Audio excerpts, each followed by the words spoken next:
Hello friends, आप देख रहे हैं स्टडी केटू गुप्ता। दोस्तों, ये प्लेटफॉर्म का सीरीज चल रहा था जिसमें मैं बायोलॉजी करा रहा हूँ और इसमें 25 पार्ट मैंने अपलोड कर दिया है। ये वीडियो आपको मेरे प्ले लिस्ट में जाके मिल जाएंगे, आप उसे जाके देख सकते हैं। और दोस्तों, आज एक न्यू वीडियो यानी कि 26 पार्ट को करेंगे और आगे के क्वेश्चन को हम देखेंगे। तो चलिए क्वेश्चन को करते हैं। तो क्वेश्चन है, किस उभयलिंगी पशु में पर निषेचन किया जाता है? हाइड्रा, एस्कारिस, केचुआ या फिर रेशम कीट? तो बताइए क्या होगा आंसर।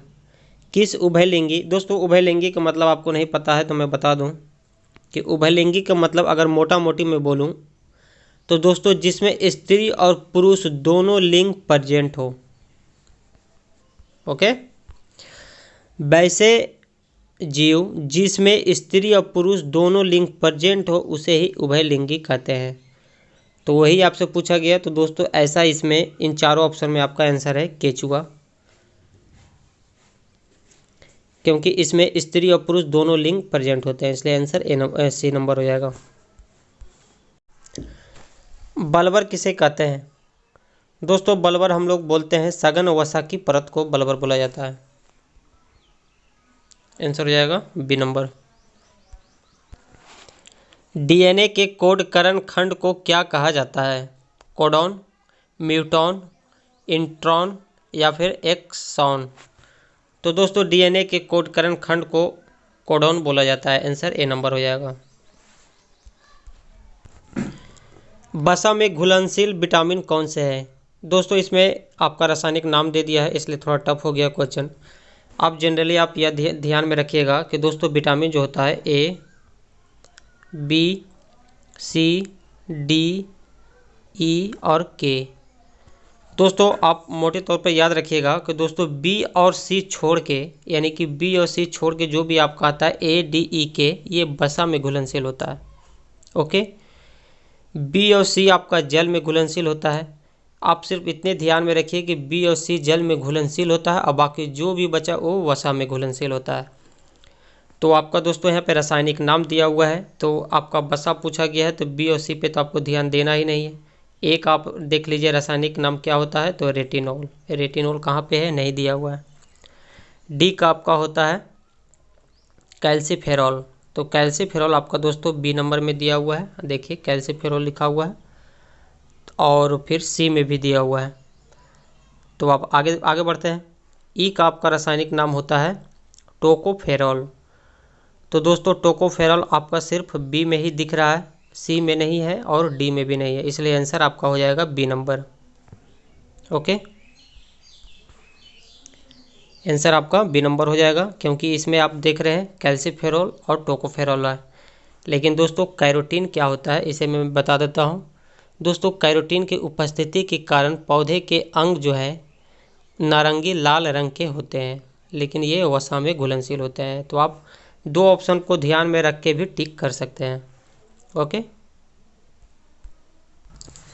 एक सूरा जिसे हम शार्क बोलते हैं, एक सूरा के साथ संलग्न एक चूसक मत्स्य में दिखाई देने वाला प्राणी सहचार को क्या बोला जाता है? तो दोस्तों उसे सभोजिता बोला जाता है, यानी कि आंसर हो जाएगा ए नंबर। निम्नलिखित में से अंडा देने वाला स्तनपायी कौन सा है? दोस्तों ये एक्सेप्शन में एक क्वेश्चन आता है। आपको जनरली पता होगा कि जितने भी स्तनपायी हैं वे बच्चे देते हैं और उनके हृदय के कोष्ठ होते हैं 4 कोष्ठ होते हैं। जनरली स्तनपायी में जितने भी कोष्ठ होते हैं 4 होते हैं, लेकिन वे अंडा नहीं देते हैं, डायरेक्ट बच्चा देते हैं। दोस्तों उसका आप एग्जाम्पल देख लेते हैं। नीला व्हेल हो गया जो स्तनपायी में आ जाता है, चमगादड़ हो गया, इंसान हो गया। लेकिन दोस्तों ये है आप बोला है अंडा देने वाला स्तनपायी, तो आपका आंसर हो जाएगा डी नंबर, कंटीला चिंटीखोर। दोस्तों ये क्या है मैं इसे भी बता देता हूँ आपको। दोस्तों चिंटीखोर जो है ये कीट भक्षी यानी कि कीड़े मकोड़े को खाता है और ये भालू की तरह दिखने वाला एक जीव है। ठीक है, ये भालू की तरह दिखता है जो मध्य और दक्षिण अमेरिका में पाया जाता है। इधर नहीं मिलेगा आपको देखने के लिए, ये अमेरिका के दक्षिण और मध्य में दिखा जाता है। ठीक है, विश्वव्यापी तापन का संभावित परिणाम क्या हो सकता है? समुद्र के स्तर में वृद्धि, फसल के स्वरूप में परिवर्तन, तट रेखा में परिवर्तन या उपरोक्त सभी? तो दोस्तों ये आपको सभी हो जाएगा, आंसर डी नंबर हो जाएगा। मनुष्य किसके द्वारा जीव मंडल में पारिस्थितिकी संतुलन बनाए रख सकता है? तो दोस्तों ये आंसर हो जाएगा डी नंबर, जीवों की सापेक्ष संख्या के सूक्ष्म संतुलन को समझना। निम्नलिखित में से कौन सा पशु रुधिराहारी है? दोस्तों ये क्वेश्चन आपको पता होगा, इजी क्वेश्चन है, इसका आंसर भी आप जानते होंगे। दोस्तों सिर्फ शब्दों का खेल है, मैं आपको शब्द समझा देता हूँ, आप आंसर खुद से लगा सकते हैं। दोस्तों रुधिराहारी का मतलब हो गया रुधिर जोरहारी, यानी कि रुधिर को हम बोलते हैं रक्त बोलते हैं, जिसे हम इंग्लिश में ब्लड बोलते हैं। ठीक है, हारी का मतलब ग्रहण करने वाला, यानी कि अपने भोजन के रूप में इस्तेमाल करने वाला। यानी कि क्वेश्चन में पूछा गया आपसे कि रक्त को ग्रहण करने वाला इन चारों ऑप्शन में कौन सा है? तो आपको तो आंसर पता चल गया हो दोस्तों कि मच्छर ही जो है हमारे ब्लड को पीता है, यानी कि उसका भोजन ही, ब्लड ही उसका भोजन है। ओके, गुर्दे यानी कि जिसे हम इंग्लिश में किडनी बोलते हैं, इसका कार्यात्मक यूनिट क्या है, यानी कि इकाई पूछा गया है। दोस्तों मैं इसके बारे में कुछ और भी बताना चाह रहा हूँ पॉइंट के रूप में, आप उसे ध्यान में रखिएगा। दोस्तों अगर किडनी के हम पहला पॉइंट की बात कर लें तो इसकी संख्या 2 होती है। ठीक है, हमारे शरीर में जो पाया जाता है ये 2 जोड़ा में पाया जाता है। और इसकी सेकंड पॉइंट में आप ध्यान में रखिएगा कि इसकी लंबाई होती है 10 सेंटीमीटर, और चौड़ाई की बात की जाए तो दोस्तों इसकी चौड़ाई होती है 5 सेंटीमीटर। और थर्ड नंबर पॉइंट में आपको याद रखना है, इसकी वजन के बारे में पूछ लिया जाता है, तो दोस्तों इसकी वजन होती है 140 ग्राम। और लास्ट में मैं आपको बता दूं फोर्थ पॉइंट में दोस्तों, इसकी इकाई को हम लोग नेफ्रॉन बोलते हैं, जो आपसे क्वेश्चन में पूछा गया है कि गुर्दे यानी कि किडनी की कार्यात्मक यूनिट क्या है, तो दोस्तों नेफ्रॉन होगा आंसर।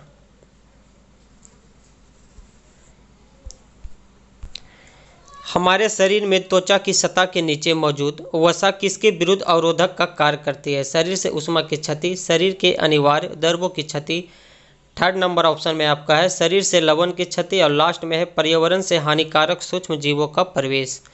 तो दोस्तों आंसर हो जाएगा ए नंबर, शरीर से ऊष्मा की क्षति के विरुद्ध अवरोधक का कार्य करती है। मनुष्य की लाल रुधिर कोशिकाओं यानी जिसे हम आरबीसी बोलते हैं का जीवन काल कितना होता है? दोस्तों आरबीसी का आपको फुल फॉर्म पता होना चाहिए, जिसे हम बोलते हैं रेड ब्लड सेल, और हिंदी में बोलते हैं लाल रक्त कोशिका। ठीक है, और दोस्तों इसका काम क्या है? आरबीसी का काम होता है कि हमारे शरीर में जो सेल होते हैं, कोशिका होते हैं, उसमें ऑक्सीजन को ले जाता है, ओके, और कार्बन डाइऑक्साइड यानी कि CO2 को बाहर निकालता है। और साथियों आरबीसी का जो जीवन काल होता है 20 से 120 दिन तक माना जाता है, यही आपको क्वेश्चन में पूछा गया है। और दोस्तों इसके बारे में और मैं बताना चाहता हूं कि इसका निर्माण अस्थि मज्जा में होता है। क्वेश्चन ये सब डायरेक्ट बनते हैं, इसलिए मैं आपको बता रहा हूं। ठीक है, आरबीसी का निर्माण अस्थि मज्जा में होता है। और दोस्तों आरबीसी का कब्रिस्तान किसे बोला जाता है? तो आरबीसी का कब्रिस्तान हम लोग बोलते हैं यकृत और प्लीहा को हम लोग इंग्लिश में स्प्लीन भी बोलते हैं, यानी कि आरबीसी का कब्रिस्तान आपका हो गया यकृत और प्लीहा। गर्भाशय के लिए वैकल्पिक शब्द क्या है? यूटरस, यूरेटर, वजाइना या फिर वल्वा। दोस्तों यूटरस को हम लोग हिंदी में गर्भाशय बोलते हैं, इसलिए आंसर आपका ए नंबर हो जाएगा। इंग्लिश शब्द दिया हुआ है यहाँ पे। सामाजिक वानिकी क्या है?